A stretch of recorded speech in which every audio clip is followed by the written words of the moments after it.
Hello everyone. So I welcome you again in this video. Till now in the previous video, we have completed three problems. Now next move to the fourth one. So in this problem,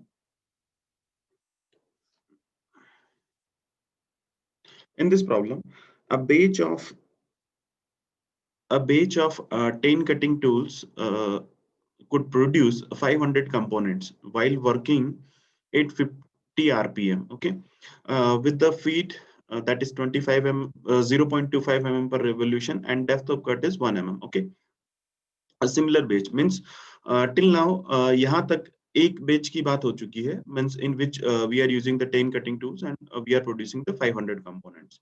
In next, the similar batch, okay, of 10 tools of same specifications means the meaning of it is जो भी आपको data given है, apart from that, whatever the data that is not given to you is you have to consider it as a same, okay, means constant.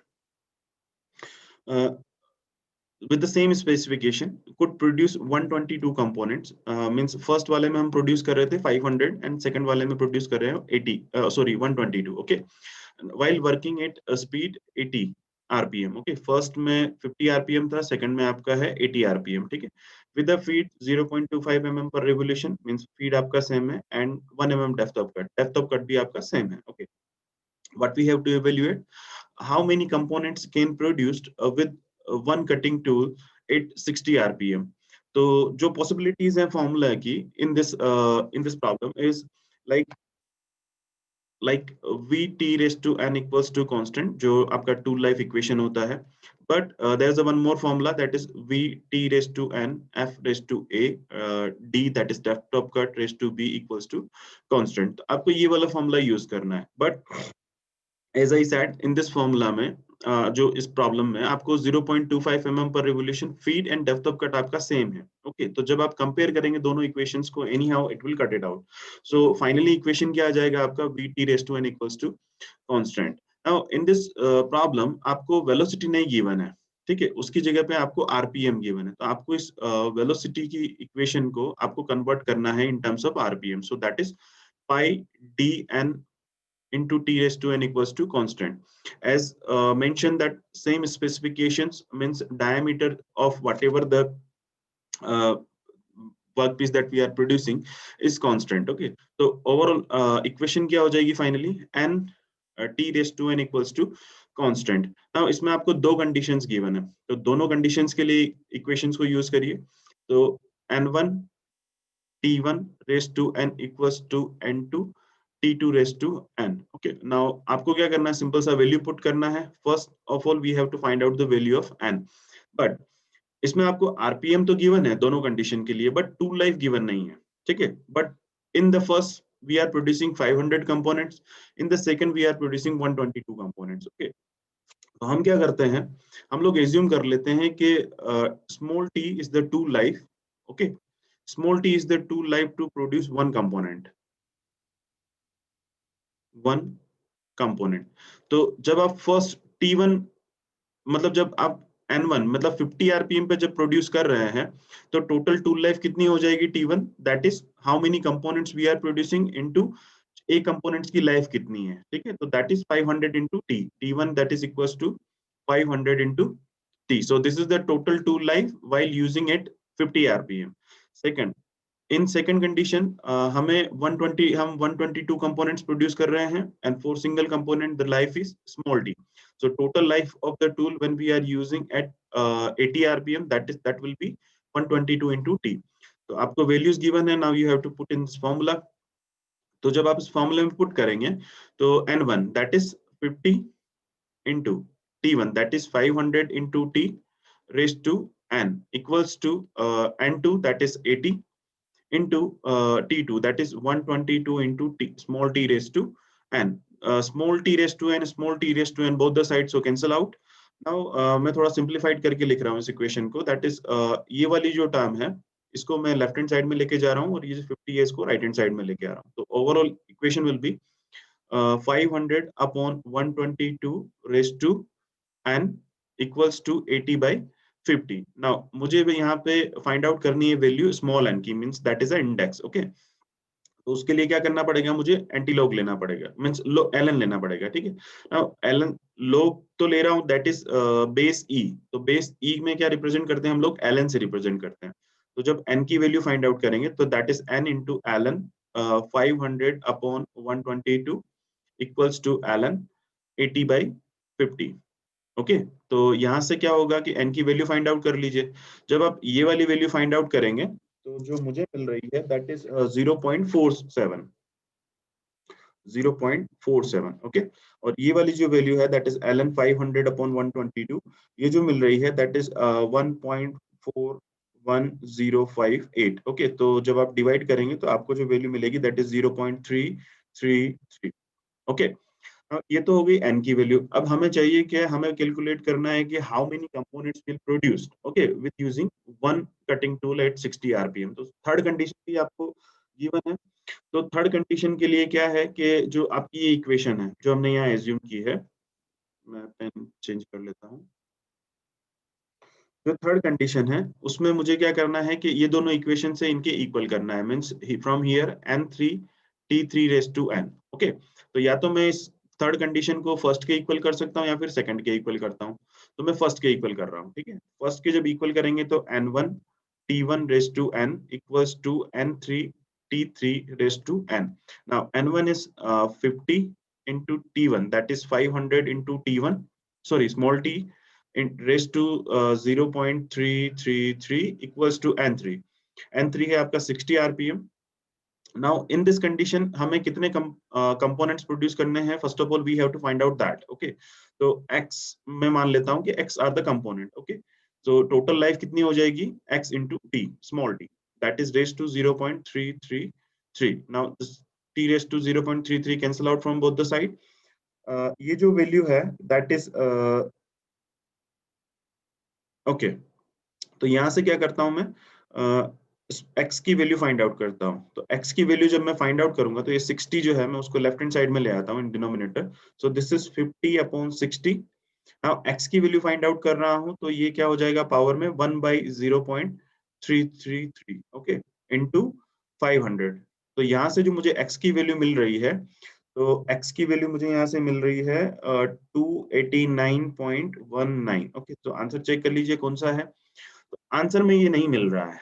क्यों नहीं मिल रहा है, क्योंकि ये जो दोनों कंडीशंस गिवन है इसमें आप 10 कटिंग टूल्स आपको गिवन है, ठीक है, कि जो भी आपका बेच प्रोडक्शन हो रहा है, जो भी जितने भी कंपोनेंट्स आप प्रोड्यूस कर रहे हैं, for that we are using 10 cutting tools.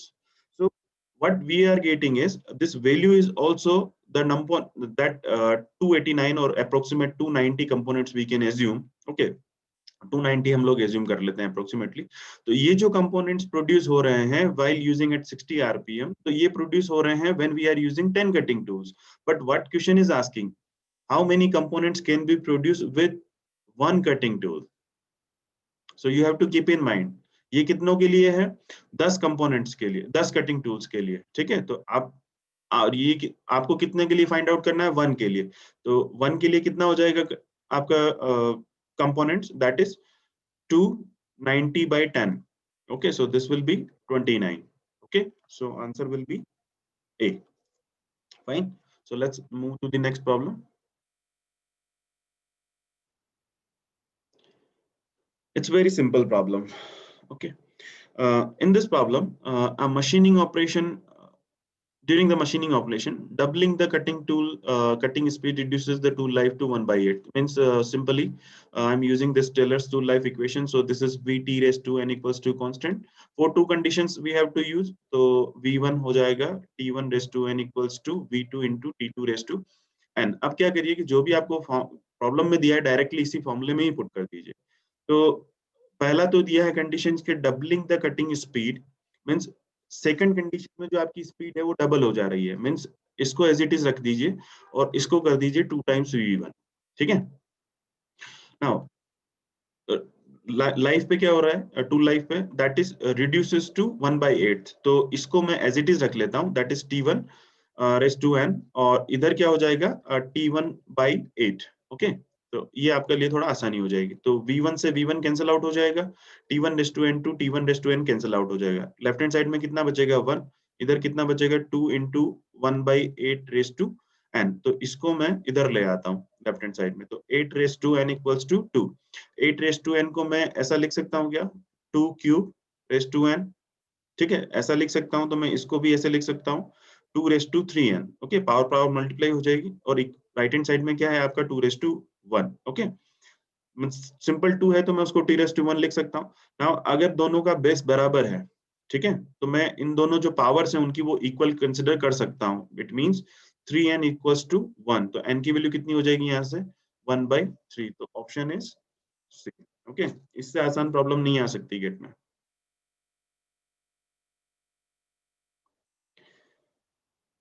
Okay, this is a good problem asked in GATE 2004. Orthogonal cutting test of mild steel, हालांकि मटेरियल से कोई फर्क नहीं पड़ता है अगर डेटा सारा गिवन है तो। कटिंग स्पीड जो है आपको दी है that is 40 metre per minute. So cutting speed हम लोग रिप्रेजेंट करते हैं वी से, ओके, वीसी से नहीं करते हैं क्योंकि वीसी से हम लोग चिप वेलोसिटी को रिप्रेजेंट करते हैं, ठीक है। तो वी जो है आपका कटिंग स्पीड है। डेप्थ ऑफ कट दिया है आपको 0.3 mm। Tool rake angle means alpha की वैल्यू है that is 5 degree, and chip thickness means TC, value of TC is given to you that is 1.5 mm, and cutting force, okay, so cutting force that is FC की value given है आपको that is 900 Newton। Thrust force that is normal to the cutting is given to you that is 450 that is FT, thrust force, ठीक है। Use the Merchant's analysis and calculate the friction angle means mu आपको find out करना है, ठीक है। Now possibilities क्या क्या है, सबसे पहले पॉसिबिलिटीज है mu equals to 10 beta put करके मैं म्यू की वैल्यू फाइंड आउट कर सकता हूँ। अच्छा सॉरी, मुझे एंगल ही फाइंड आउट करना है, तो एंगल ही फाइंड आउट करना है तो मैं म्यू की वैल्यू रख देता हूँ इसमें, वो 10 इनवर्स करके फाइंड आउट कर लेता हूँ। लेकिन म्यू की वैल्यू गिवन नहीं है, तो क्या मैं फाइंड आउट कर सकता हूँ? म्यू की वैल्यू फाइंड आउट करने के लिए एक तरीका है एफ बाई एन करके, ठीक है। जो एफ है आपका that is a friction force and N is the normal to that, okay. और इसमें बोला भी है कि मर्चेंट एनालिसिस यूज करना है, ठीक है। क्या मैं एक और पॉसिबिलिटीज ही हैं बीटा फाइंड आउट करने की, कि जैसा कि इसमें बोला है कि मर्चेंट एनालिसिस आप यूज कर सकते हैं, तो 2 phi plus beta minus alpha equals to 90 degree होता है, ठीक है। तो फाई की वैल्यू गिवन है क्या? फाई की वैल्यू नहीं गिवन है, ठीक है, और बीटा हमें कैलकुलेट करना है, अल्फा की वैल्यू गिवन है। तो फाई की वैल्यू हम लोग इस तरह से फाइंड आउट कर सकते हैं क्या, tan phi equals to r cos of alpha upon 1 minus r sine alpha से, क्योंकि अल्फा गिवन है और आर की वैल्यू क्या होती है टी बाई टी सी, ठीक है। तो टी सी तो हमें गिवन है बट टी हमें गिवन नहीं है, तो हम इस फॉर्मूले से फाई नहीं निकाल सकते। अगर फाई नहीं निकाल सकते तो यहाँ पर क्या होगा, वैल्यू नहीं पुट कर सकते। अब अगर वैल्यू पुट नहीं कर सकते तो हमारे पास सिर्फ एक ही पॉसिबिलिटीज बचती है, जो ये वाला फॉर्मूला है कि पहले हम म्यू की वैल्यू फाइंड आउट करते हैं देन इक्वल्स 10 बीटा, ओके। तो इस फॉर्मूले के लिए हमें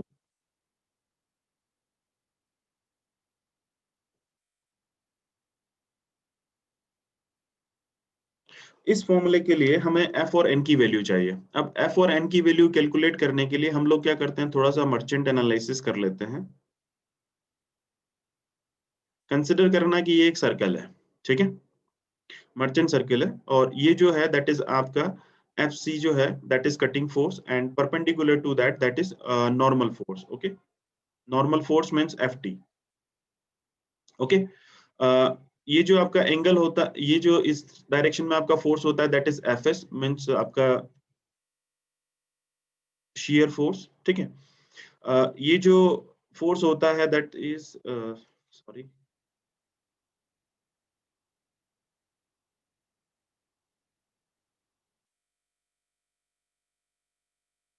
ये जो आपका है that is resultant force, okay. जब आप इसको वर्टिकली ड्रॉ करते हैं इस तरह से, ठीक है, तो ये आपका टूल है, तो चिप्स जो आपका फ्लो होती है इस डायरेक्शन में होती है, तो फ्रिक्शन फोर्स किस डायरेक्शन में आएगा, इस डायरेक्शन में। तो फ्रिक्शन फोर्स जब इस डायरेक्शन में आएगा तो ये वाला जो है that is friction force, that is F, okay, and normal to that is N, this is N. तो ये जो है आपका 90 डिग्री हो गया, ये जो एंगल है आपका बीटा हो गया, ठीक है। नाउ ये 90 है तो ये एंगल कितना हो जाएगा, 90 माइनस बीटा, ठीक है। ये वाला जो एंगल होता है that is vertical to this tool rake face that is alpha means rake angle, तो ये एंगल हो गया आपका अल्फा, ये जो एंगल होता है दैट इज आपका फाई। ओके, तो यहाँ पर क्या करना है, इस क्वेश्चन में आपको एफ और एन की वैल्यू फाइंड आउट करनी है। तो एफ और एन के लिए आपको फोर्सेस क्या क्या गिवन है, एफ सी और एफ टी मीन्स एक तो ये हॉरिजॉन्टल फोर्स गिवन है, वर्टिकल टू दैट। ठीक है, तो मैं इसका डायग्राम इस तरह से बना लेता हूँ वर्टिकल एक्सिस पे कि ये आपका एन है, सॉरी एफ है, ठीक है, और ये जो है आपका horizontal that is F C. Okay, और ये आपका है F T that is thrust force. Okay, तो थ्रस्ट फोर्स जो है आपका, ये है आपका एफ टी। ठीक है, तो ये वाला एंगल हमें फाइंड आउट करना है सबसे पहले। तो ये जो एंगल है इसको मैं इनिशियली एक्स मान लेता हूँ। ठीक है, तो ये आपका 90 डिग्री हुआ।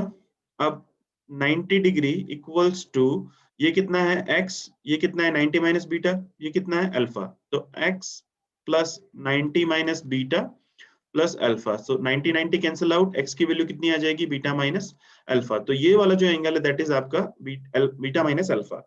तो अब आपका f और n के, f और fc के बीच में एंगल कितना होगा, ये वाला। ठीक है, ये वाला एंगल कितना हो जाएगा, beta minus alpha plus 90 minus beta, तो बीटा से बीटा कैंसिल आउट, ये एंगल कितना हो जाएगा 90 माइनस अल्फा। ठीक है, तो 90 माइनस अल्फा मींस एफसी का जो इस डायरेक्शन में कंपोनेंट है एफ की डायरेक्शन में that is FC cos of 90 minus alpha means cos of 90 minus alpha that is sin alpha. Okay, plus F T, ये जो एफ टी है आपका ये पूरा 90 है, ये 90 माइनस अल्फा है, तो ये वाला एंगल कितना हो जाएगा अल्फा। तो इसी डायरेक्शन में आ रहा है, जब मैं इसका कंपोनेंट लूंगा तो F T cos of alpha. ठीक है, तो आपको अल्फा की वैल्यू भी गिवन है, एफ टी और एफ सी भी गिवन है, इस वैल्यूज में पुट करके आपको एफ की वैल्यू मिल सकती है। लेकिन हम क्या करते हैं, सबसे इसके पहले एन भी फाइंड आउट कर लेते हैं। ठीक है, in terms of F C and F T. तो एन की वैल्यू जो है, एन की वैल्यू आपको फाइंड आउट करने के लिए एन जो होगा आपका that is perpendicular to the frictional force इस डायरेक्शन में। ठीक है, ये इस डायरेक्शन में है, तो इस डायरेक्शन में आपका नाउ ये जो इसके परपेंडिकुलर है, तो ये वाला अगर 90 माइनस अल्फा है तो ये वाला कितना हो जाएगा अल्फा। तो एफ सी का इस डायरेक्शन में component that is F C cos of alpha. ठीक है, नाउ एफ टी का जो इस डायरेक्शन में कंपोनेंट है, ठीक है, तो that is this is alpha, तो इस डायरेक्शन में था cos alpha, F T cos alpha, इस डायरेक्शन में कितना हो जाएगा F T sine alpha, but इसकी जो डायरेक्शन है वो डाउनवर्ड डायरेक्शन में, मतलब opposite to N. Okay, this is F T sine alpha, तो माइनस साइन के साथ minus F T sine alpha.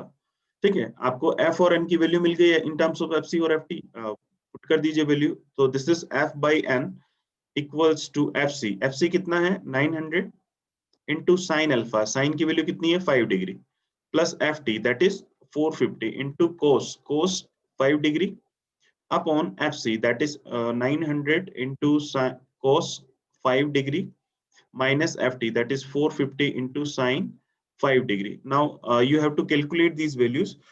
What I am getting is f by n equals to जब मैंने इसको कैलकुलेट किया न्यूमरेटर में जो है उसको जब मैं कैलकुलेट कर रहा हूं तो मुझे जो वैल्यू मिल रही है दैट इज 526.7278। ओके, एंड जो डिनोमिनेटर में है उसको जब कैलकुलेट करता हूं तो मुझे वैल्यू मिल रही है 857.3551। ओके, एंड जब मैं इसको कैलकुलेट करूंगा so I am getting this value as 0.61। Okay, तो ये जो वैल्यू है that is F by N, F by N क्या है आपका mu.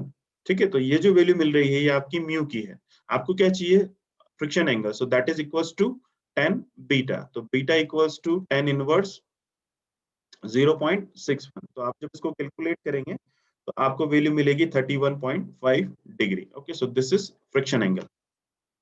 Okay, so this is 31.5। अब इस प्रॉब्लम में आपको यहाँ पे क्या करना था कि मान लीजिए इसमें r की वैल्यू और पूछे कि you have to calculate the r। Okay, तो r के लिए क्या है tan phi equals to r cos of alpha upon 1 minus r sin alpha. ठीक है, तो अब आपको क्या है कि फाई भी गिवन नहीं है और आर भी गिवन नहीं है, तो इसके लिए क्या करना पड़ेगा आपको, जो मर्चेंट थ्योरी थी that is 2 phi plus beta minus alpha equals to 90 degree. तो यहाँ अल्फा आपको गिवन था, बीटा आपने कैलकुलेट कर लिया, यहाँ से आप फाई कैलकुलेट कर सकते हैं। जब फाई कैलकुलेट कर लेंगे तो आपको इस वैल्यू में रखना है, यहाँ से आपको आर की वैल्यू मिल जाएगी। आर की वैल्यू मिलने के बाद आप टी बाई टीसी भी कर सकते हो, और वहां से टीसी की वैल्यू आपको गिवन है तो टी भी फाइंड आउट कर सकते हैं, ठीक है। तो दीज आर द पॉसिबिलिटीज। जब भी आप घर पे न्यूमेरिकल कर रहे हैं तो आपको ये पॉसिबिलिटीज चेकआउट करनी है। अगर आप ऐसा सोच पा रहे हैं तभी आप गेट में अच्छा परफॉर्म कर पाएंगे, ठीक है। So let's move to the next problem. So for this session this is the last problem, okay. अब ये जो प्रॉब्लम है इसमें क्या है कि जिसको अगर फॉर्मूला पता है तो वो बहुत आसानी से कर देगा। पहले मैं क्या करता हूँ कि जिनको जल्दी है तो मैं उनके लिए एक फॉर्मूला ये लिख देता हूँ कि एच मैक्स जो होता है that is peak to valley height, that is equals to F upon 10 C S plus cot C E. Okay, ये फॉर्मूला होता है। Now this H max is the peak to valley height, F is the feet, C S is the side cutting edge angle, this C is the end cutting edge angle. But मेरी इच्छा ये है कि मैं इस फॉर्मूले को derive कराऊं, क्योंकि बहुत कम बुक्स ऐसी हैं जिसमें इस फॉर्मूले का डेरिवेशन है, ठीक है। तो मेरी इच्छा ये है कि मैं इसको कराऊंगा, ठीक है। तो बट प्रॉब्लम देख लेते हैं पहले कि आपको two tools P and Q, okay, have the signature, means आपको सिग्नेचर दिया है, both are in ASA, okay. Now ASA में जो सिग्नेचर्स होते हैं तो सबसे पहले जो दो एंगल होते हैं that is the rake angle, then आपका रिलीफ एंगल, देन आपका cutting edge angle, then nose radius, okay. और इसमें भी लास्ट में याद रखने का तरीका है कि लास्ट में साइड आती है आपकी, मतलब जो दो एंगल होते हैं तो उसमें साइड वाला जो एंगल होता है वो लास्ट में आता है, ठीक है। तो ये जो है आपका बैक रेक एंगल है, साइड रेक एंगल है, दिस इज आपका एंड रिलीफ एंगल या क्लियरेंस एंगल कह लीजिए, this is side cutting as, side clearance angle, this is end cutting edge angle, side cutting edge angle, this is nose radius. और similarly for this, okay, क्योंकि दोनों ही ASA में दिया है। They are used to turn components under the same conditions, same machining conditions. Means आपको अगर कोई condition जो है आपको if it is required and not given in this problem, then you have to consider it as a same constant. Okay.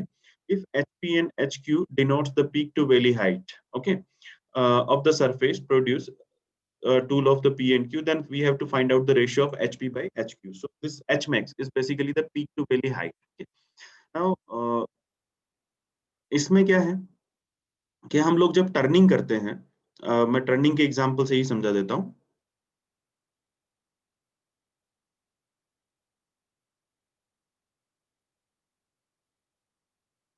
Okay, ये जब basically initially it was a cylindrical bar, फिर हमने क्या कटिंग किया तो कटिंग के बाद इतना ये रिड्यूस हो गया, तो इसी पे हम वर्क आउट कर रहे हैं अभी। तो दिस इज आवर टूल, ये जो है इसका शैंक पोर्शन है, ठीक है। So this is our tool, okay. Now tool initially क्या करते हैं, हम डेप्थ ऑफ कट देते हैं इनिशियली। तो ये जो है ये आपका पेरीफेरी से लेके ये जो पोर्शन है जितना रिमूव हो रहा है material, that is depth of cut, okay. Now इस डायरेक्शन में आपका फीड है, that is feed is in mm पर रेवोल्यूशन, ठीक है, mm पर रेवोल्यूशन। तो ये जो है इस तरह की प्रोफाइल बनती है, तो this profile we call it as a peak to valley height और surface roughness, okay, surface roughness, sorry.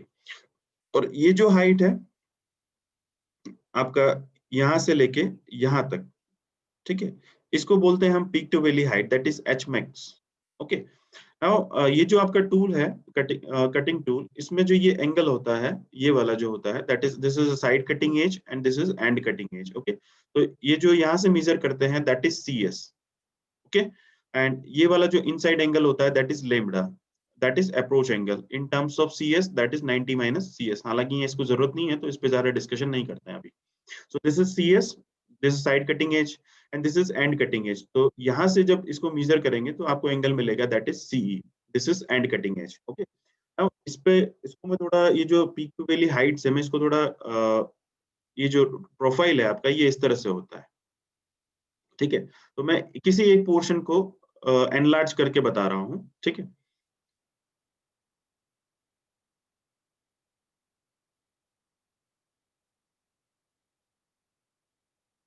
ठीक है, ये जो आपका हाइट है this is H max. Now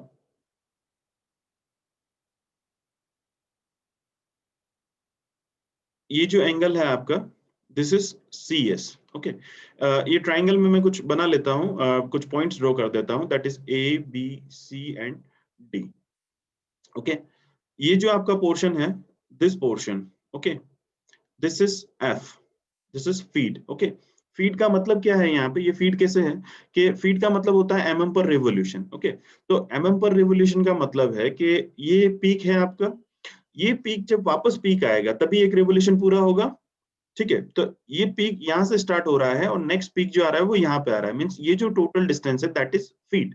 okay, अब आपका फीट 2 mm पर रेवोल्यूशन है, 3 mm पर रेवोल्यूशन है, या जो भी है, एक रेवोल्यूशन कंप्लीट होने पे आपका वापस पूरा पीक मिल जा रहा है। That can be 2 mm, 3 mm और 4 mm, what ever it is, but एक रेवोल्यूशन कंप्लीट होने पर आपका वापस पीक टू वैली जाके वापस पीक आ जाएगा। ठीक है, तो ये वाली जो टोटल डिस्टेंस है from A to C that is feet. Okay, now ये जो एंगल है आपका दैट इज सी एस, तो 10, ये जो है आपका दैट इज इस ट्राइंगल को मैं कंसिडर करता हूँ that is B C D.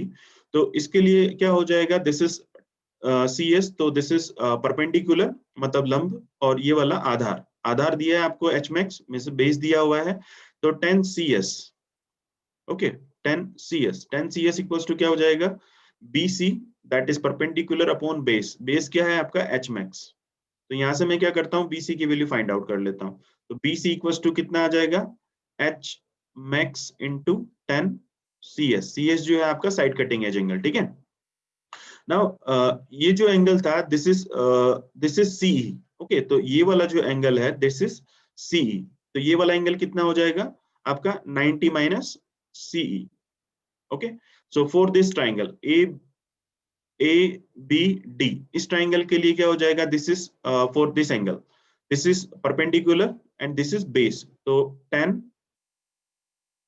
90 minus C E equals to, perpendicular क्या है आपका ए बी मतलब लंब बटे आधार, आधार क्या है आपका एच मैक्स। ओके, तो यहाँ से ए बी की वैल्यू फाइंड आउट करनी है, तो A B equals to H max into 10 C, 10 90 minus C मतलब कोट सी। ओके, तो अब क्या करते हैं, ये वाली जो इक्वेशन है और ये इक्वेशन है दोनों को ऐड कर देते हैं। तो राइट हैंड में कितना है, A B plus B C, A B plus B C किसके इक्वल है, एफ के इक्वल है। ठीक है, तो एफ इक्वल्स टू यहाँ से H max cot C E plus H max 10 C C S, तो एच मैक्स कॉमन आ जाएगा, एक्स मैक्स जब कॉमन आएगा तो अंदर क्या बचेगा, 10 C S plus cot C. ठीक है, तो यहां से एच मैक्स कितना हो जाएगा, H max equals to F upon 10 C S plus cot C, तो ये जो है आपका फॉर्मूला है। ठीक है, अब आपको ये डेरिवेशन याद रखने की जरूरत नहीं है, बट ये फॉर्मूला आपको याद रखना जरूरी है। ठीक है, तो अब इस प्रॉब्लम में क्या है, इस प्रॉब्लम में आपको पूछा है कि फॉर्मूला मैं दोबारा लिख देता हूं कि H max equals to F upon 10 C S plus cot C. ठीक है, तो इसमें इस वाले में अगर फर्स्ट जब हम टूल यूज करते हैं तो उसके लिए आपकी पीक टू वैली हाइट है that is H P. Okay, so that H P equals to F upon 10 C S. तो फर्स्ट पी के लिए जो पी टूल यूज कर रहे हैं तो उसके लिए सी एस कितना है, साइड ये आपका side cutting edge angle, sorry cutting edge angle, तो साइड हमेशा लास्ट में रहेगा मतलब 30, और end cutting edge angle that is 8, तो 10 C S that is 10 30 plus cot 8। Okay, that is C. जब हम क्यू यू टूल यूज करते हैं तो उसके लिए जो पीक टू वैली हाइट है दैट इज एच क्यू, तो that is equals to F upon 10 C S. अब इसके लिए ये दोनों जो है that is cutting edge angle, तो लास्ट वाला सी एस है, ये वाला सीई है, तो that is 10 10 15 plus cot 8। Okay, now F हम कंसिडर क्यों कर रहे हैं सेम, क्योंकि under the same conditions given है। ठीक है, एफ के बारे में कुछ गिवन नहीं है बट लिखा है कि सेम कंडीशन, तो F we are assuming it's constant. Okay, so what we have to find out, ratio of H P by H Q, so this will be equals to, अगर आप डिवाइड करेंगे तो ये वाली टर्म जो है तो नीचे रह जाएगी, ये वाली जो टर्म है ये ऊपर चली जाएगी, तो आंसर क्या हो जाएगा आपका 10 15 degree plus cot 8 degree upon 10 cs, that is for hq that is 30 degree plus cot 8 degree. Okay, so option B is correct. Okay, so in this video we are leaving up to here. In the next video we'll start from the eighth problem. Okay, so thank you so much guys.